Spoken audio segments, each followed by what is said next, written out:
In the heart of Bangalore, garbage is festering everywhere. This neighborhood is literally drowning in it. Illegal dumping sites are more than just an eyesore. Residents complain of a foul odor all day long. Several cases of dengue have been reported in the area. Bangalore municipality has hired so-called marshals to crack down on those littering or dumping trash. The marshal makes the offender pick up the bag he just threw away.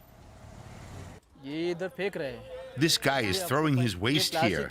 He hasn't separated it. This isn't a dumping ground. The garbage truck went to his house, but he missed it because he woke up too late. He has to be fined. It's 200 rupees, just under €3, for dumping household trash. The city's infrastructure is failing to cope with the unchecked development and growth. Once known as the Garden City, Bangalore now has a new nickname, Garbage City. Some have had enough.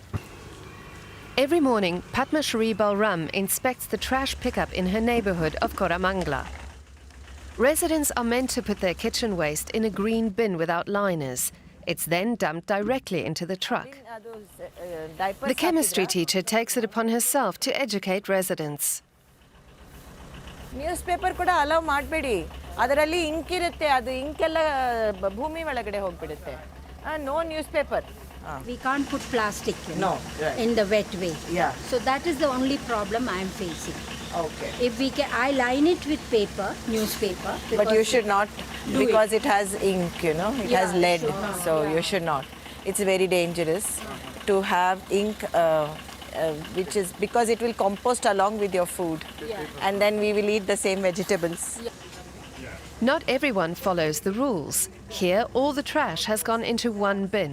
It boils my blood, really, because the amount of effort we have put in, and it's not rocket science. It's just separate it. I mean, how hard is that?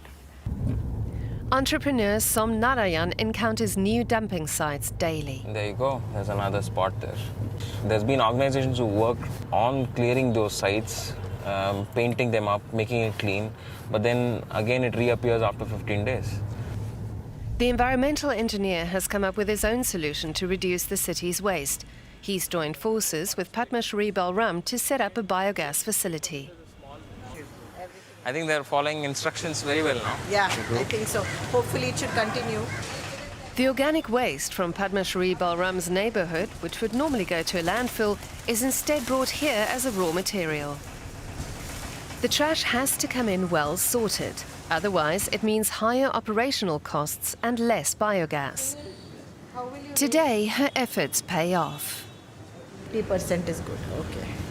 Now this is nearly 100%, right? There is about 5-10% that needs to be stripped out, like the flowers and all that, which has very high lignin content. But I would rate this extremely good. I mean, this is now good enough for biogas.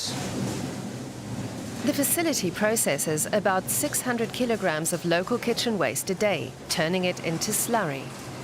The actual plant is further away, built in refurbished shipping containers on land provided by the local authorities.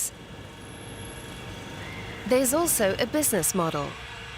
The raw biogas is purified here and then stored in a tank. The resulting gas, brand named Carbon Lights, is sold.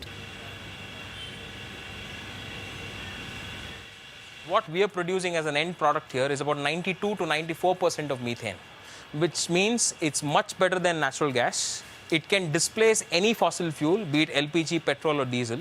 So at the end of the day, we're creating a clean, renewable energy right here in Koramangala. The biggest buyer is a neighboring restaurant. The gas is piped in from just 200 meters away. The restaurant is hugely popular. The kitchen uses about 70 kilograms of biogas a day, which is also cheaper than conventional cooking gas. With them, it's directly piped, so there's absolutely no, wastage, and we don't have to stock cylinders. We don't have to waste space. It's cost effective. It's convenient. We're doing something for the environment. The bulk of Bangalore's waste is driven 40 to 50 kilometers outside the city.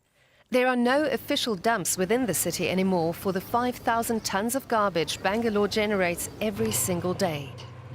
But even designated landfills like this one are a major hazard.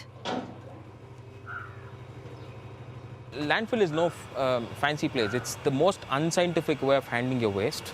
Attracts flies, rodents, causes diseases, causes groundwater pollution, creates leachate, again, which is entering into your groundwater, damaging your groundwater source, creating methane that's, again, adding to your GHG emissions.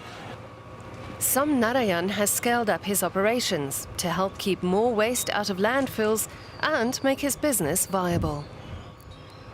About 13 tons of food waste arrive at this plant north of Bangalore every day from IT parks and corporate campuses. About 17 jobs have been created here at the biogas plant. Unlike the facility in the city, it also compresses the gas. It's then bottled into cylinders that can be shipped to customers across Bangalore. Our ultimate dream is to have this across India, with entrepreneurs coming into this business, running their own micro units. It's a win-win for the country, as well as creating more jobs and creating energy security.